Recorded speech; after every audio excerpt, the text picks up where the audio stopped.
Hi all, today I wanted to share with you one of my favourite lunchtime recipes. This recipe was inspired by my frequent visits to one of my favourite cafes or bakeries here in Norfolk. It's called Siding's Yard and they do the most amazing sourdough and beautiful pastries, but also in their cafe they do something which I eat very regularly called Fava bean panisse. I have because I love it so much and because I eat it so often, I've tried to develop my own recipe. So I'm calling these fava bean fries and they taste pretty similar to the ones that I have at Siding's Yard. So let me start.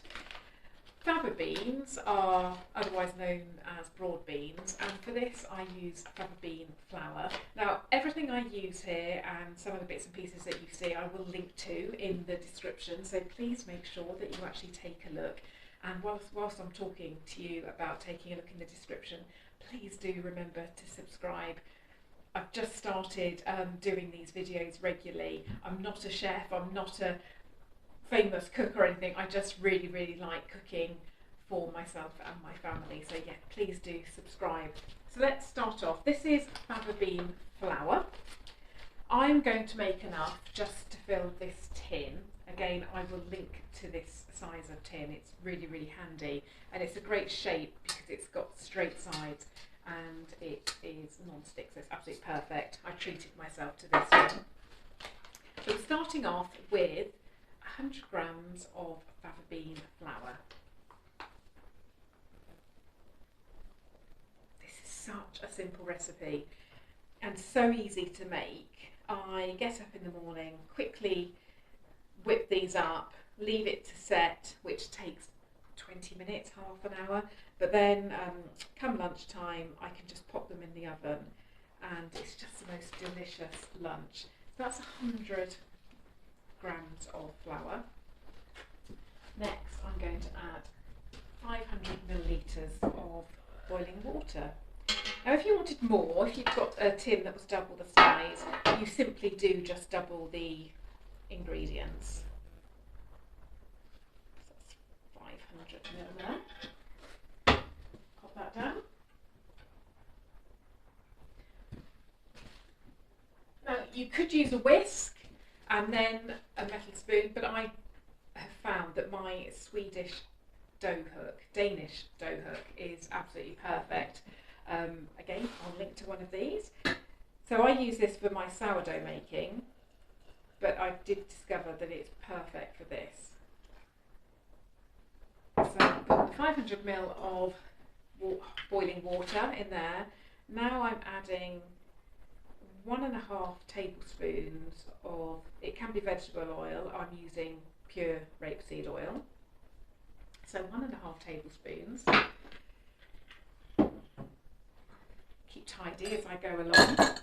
And now with my whisk, I'm just going to whisk that all together.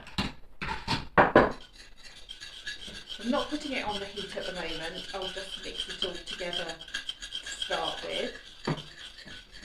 This couldn't be easier, it's so easy. I need to just add some seasoning. Now without the seasoning it can be quite bland, so do give it a generous amount of seasoning, obviously to taste. I do love pepper. Pepper in there. Keep mixing it all in. It can look a bit lumpy and that's fine, it doesn't matter. The lumps somehow seem to disappear by the time you serve it. So once that's all mixed in, I'm going to just put it on the heat.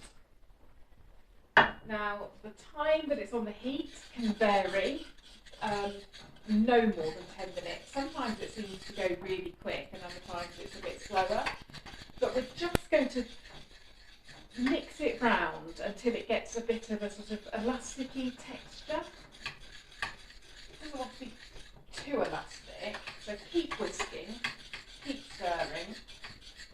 And whilst I'm doing this, I'll just tell you how I eat mine. So when I go to Siding's, I tend to order a side salad, and it comes with a garlic mayonnaise dip, and so that's pretty much how I eat it at home. I make my own mayonnaise. I must admit, I have a lazy garlic, so if I'm working, which I do during the week at home, I just find that getting the mayonnaise out, grabbing the lazy garlic, whacking in a big spoonful of lazy garlic, mixing it all together, throwing some salad leaves on a plate, it's just really, really quick and easy, so I don't want to make life too difficult for myself.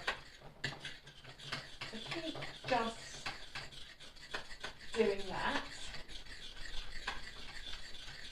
I like to have it with mayonnaise. I'm sure, well, my daughter said that she'd like it with tomato ketchup.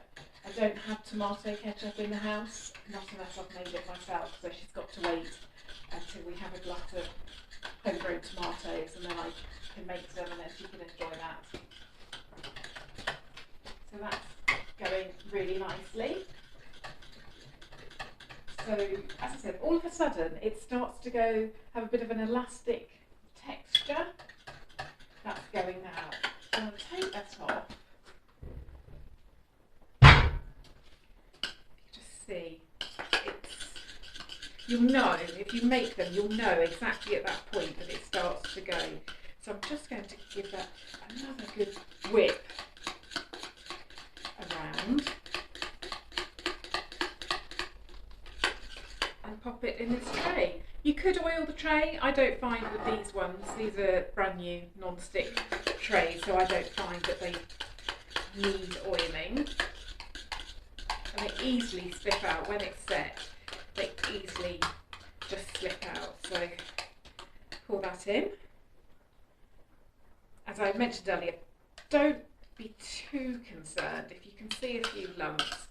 They just seem to disappear when it doesn't taste lumpy when you serve them up.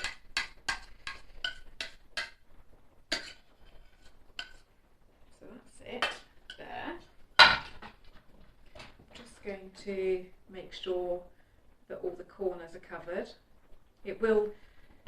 It's quite firm already, but it has got the movability just to fill in the corners like that.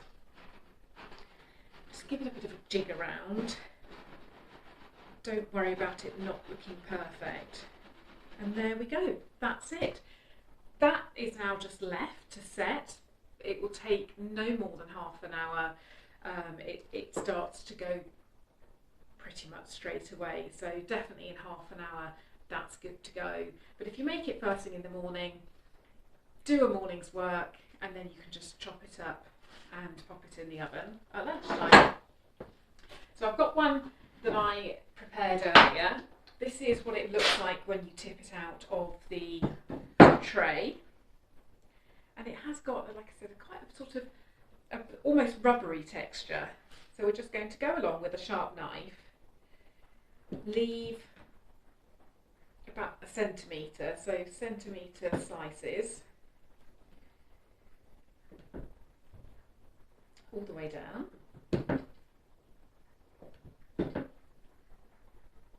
You don't want them to be too big, because ultimately you just want to be able to dip them in some mayonnaise or some sauce.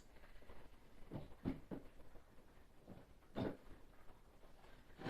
could eat these all day, every day. They're quite healthy as well. They're low carb, low carb and just really quite a healthy lunch, especially with a lovely salad as well. So we've cut those into chip-shaped slices, and that's it. I find about 6 is good enough for me, 6 to 8 if I'm really hungry, but 6 is plenty. So I will take my 6, pop them in the oven. I've put some in already, pretending that my husband is going to join me for lunch, so I'll just quickly show you. These have been just on the bottom of my range. This oven is at about 180 degrees, so it's been in the bottom of the oven for about 20 minutes, and they don't go golden brown, but they have a slight crisp. You don't want it to be really crispy, just sort of crispy to touch on top, and then that leaves them really soft in the middle.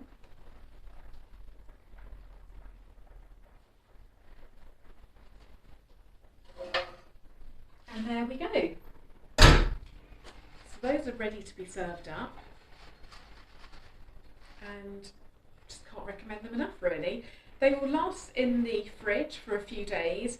Don't leave them too long. I left them the other day for probably about 4 days, and when I cooked them I found that they had quite an oily taste to them. So they are best fresh, if not fresh the next day, but you could go 2 or 3 days just keeping them in the fridge. I hope you enjoyed that. Please, if you've got any questions, just pop it in the comments below. Please remember to subscribe, and all the information that you need about the ingredients and some of the materials I've used are in the description. There's also a link to my blog, which is Elegantly Knackered Style, where you'll find more recipes and other bits and pieces to read.